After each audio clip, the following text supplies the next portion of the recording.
Rev up your engines!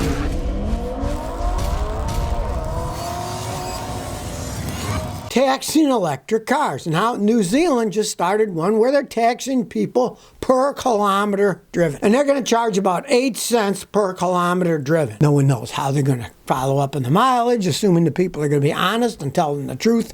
Who knows how they're going to do it, but they're doing that for electric cars. And they're doing it for both full electric cars and plug-in hybrid cars. And of course, it's for road upgrades and repair. The roads fall apart. They're not paying gas tax because they're driving electric vehicles, so they're going to have to pay per mile driven, or kilometers, I should say.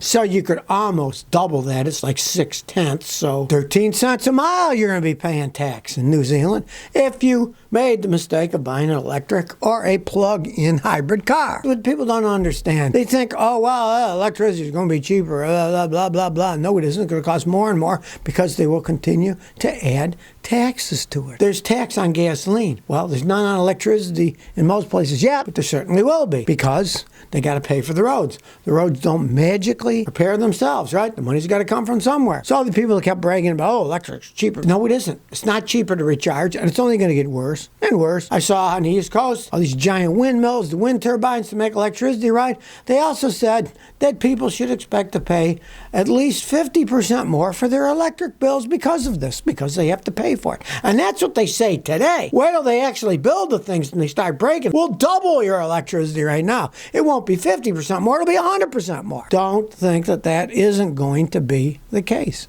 It's already shown with electric cars, and they've just begun. If there ever comes to a point where there's millions of them on the road, it's going to be a cluster mess of just about everything. LA Car 27 says, Scotty, I'm thinking about getting a Ford Crown Vic. It's an '08 with 160,000 miles owned by LAPD Detective Unit. I got lucky and bought it for $800 at the auction. What do you think? Okay, well, you only paid $800, right? That is nothing for a car these days. If it runs and shifts, fine.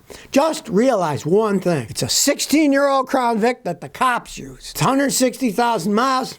They're Panther platforms, solid frame. They're solid vehicles. And you say LAPD, so I'm assuming it doesn't have any rust on it, right? Have a guy like me check it out just to tell you what kind of shape it's in. If it's running okay, hey. Now, if they say it's going to need an engine, transmission, all that stuff, then you got to decide, am I going to put a whole bunch of money in this thing or what? Now, on the other hand, let's say you would have to put a bunch of money. You think, okay, what am I going to do? You only paid $800. It's LA, right? That means it doesn't have any rust on it. It's California, right? My advice would be, put it up eBay or someplace internationally. Say, no rust, Crown Vic. You might be able to make a lot of money selling it to somebody else. Because if it's not rusted, the guys up north that like them, theirs are all rusted. They got a clean vehicle like that. They wouldn't care if they had to put an engine or a transmission in it. They'd say, look at that beautiful car, no rust. So go that route. Have a guy like me check it out. They'll tell you, what do you really need to do? Maybe it's a second car you wanted as a toy. You'll fix it up yourself. But you could always sell it on if it's an all-total no-rust California car. People like those cars. They want one that has no rust on it. And, hey, an ex-cop car, a lot of guys are into that stuff. J7 Orr says, did the 2005 Scion TC burn oil? Scotty, I'm looking to buy a 05 Scion TC, but I wonder if it's an oil burner in 2005. It was the 2.4-liter Toyota engine that burns oil.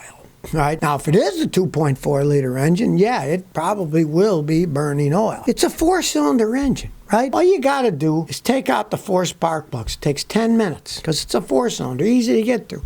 Look at the spark plugs. If they're covered with burnt oil, it's an oil burner. If they're not, it's not an oil burner. It's that simple to check them, right? And most of those early ones weren't. But then again, okay, it's a 2005 car. You're talking about a 19-year-old car. Say the previous owners didn't change the oil enough. It could be an oil burner now, not because the engine wasn't made right, but because they didn't change the oil enough. So my advice with that is just pull the spark plugs out, look at them. And if they're black or if you don't do that kind of stuff, go to a mechanic and say, tell me if it's an oil burner. Pull the spark plugs. They'll pull out and look and they'll tell you. So 52 says, my AC blows warm on my 2007 Honda Odyssey. Compressor was changed, but the AC blows warmer on the driver's side than the passenger side. It changes randomly. Take it back to whoever changed the compressor. I'm assuming you paid someone because you said the compressor was changed. You didn't say, I changed the compressor myself. Because it could be as simple as they didn't fill it up right. If you are low on refrigerant, the passenger side is right by the evaporator.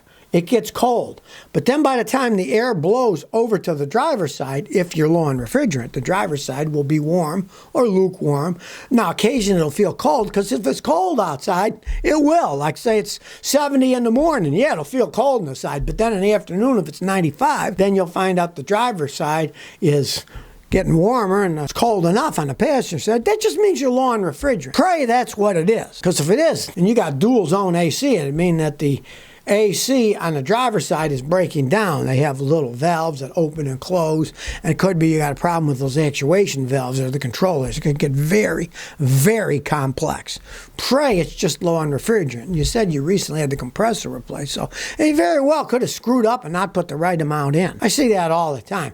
I use a reverse scale. You can't beat a reverse scale, because if it takes like 735 grams, I put it on a reverse scale. When it goes to 735 grams, I turn the valve off, and I know it's perfectly filled. That's the only way to do it correctly. Well, battery makers are claiming a breakthrough of a 10-minute fast-charging battery. It'll charge up to 80% in 10 minutes with 1,500 cycles. It's called Ornl, O-R-N-L. And they say their new electrolyte is stable, can recharge in 10 minutes 80%, and can be recharged 1,500 times. There's only one problem. This is in the laboratory.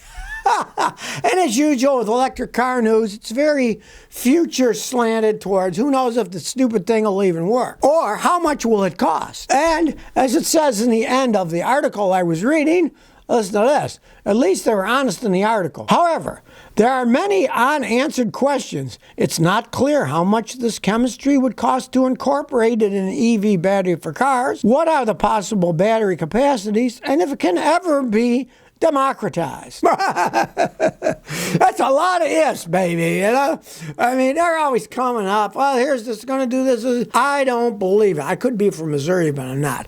But if you don't know, Missouri's called the Show Me State, and everybody says, forget this BS, show me. I want to see this in the real world. Well, the same thing with these batteries. Every day it seems they come up with some new claim. Solid state this is still electrolyte. This is not solid state, right? Who knows if it'll ever come to fruition, but they put big banners out. Look at this, look at this. Oh, yeah, it's going to change everything. Well, it's not going to change everything until they're actually built, mass-produced, and then in circulation for 5 or 6 years at least to see how the things hold up. I don't know about you, but I don't want to be a guinea pig. I would never buy something like that till it's been out a while. Mike Quit says, I got 2012 Cadillac CTS. My wipers work on low and high, but the intermittent wipers don't work. What do you think's wrong? Well, I fixed tons of them. I can tell you what you got to do is you got to buy the wiper motor assembly. It's the motor assembly, and it comes with the circuit board. The circuit boards break down on those things, and you need to just replace it. The first thing that goes out is the intermittent, and then eventually you lose low, and then you lose high. But your circuit board breaks down. Now, I mean, if you know any good electrical mechanics and they're willing to attempt to repair the circuit board, I've seen guys fix them, you know, but it's rare that you're going to find anybody that's going to take those things apart. They'll just say, buy the wiper motor and the whole circuit board assembly and bolt the old one off and bolt the new one in, and it'll be fixed. But, I mean, if you can find somebody who's willing to try to fix a circuit board, it can be fixed. But then you got an old one with a fixed circuit board, and it'll probably break someplace else. You're better off replacing the whole assembly. Well, Ford has avoided the Canadian auto strike. They've cut a deal, but fascinating enough, the terms of the deal were not disclosed by either side. Interesting. Let's keep all this stuff secret, right? Now, this is on the Canadian side of the border. Whatever deal they cut there, they don't want the Americans to know. I'm assuming that the company, Ford, gave them something pretty big, but they don't want to do it in the United States because there's only 5,600 Ford auto workers in Canada. And I believe there's like 146,000 American Ford workers. So there's a big deal of difference between one and the other. And of course, if the Canadians went on strike building the parts they do for engines and stuff, then Ford couldn't build their cars in the United States because a bunch of parts come from Canada, then they're put together in the United States, and if they lose that chain of supply, they can't build cars. What do they say? Chain's only as strong as its weakest link, and if the Canadian link broke. Kind of interesting that they signed an agreement, but nobody's being told what the actual agreement was. As I say, follow the money. In this case, you cannot follow the money because they won't disclose the terms. So if you never want to miss another one of my new car repair videos, remember to ring that bell.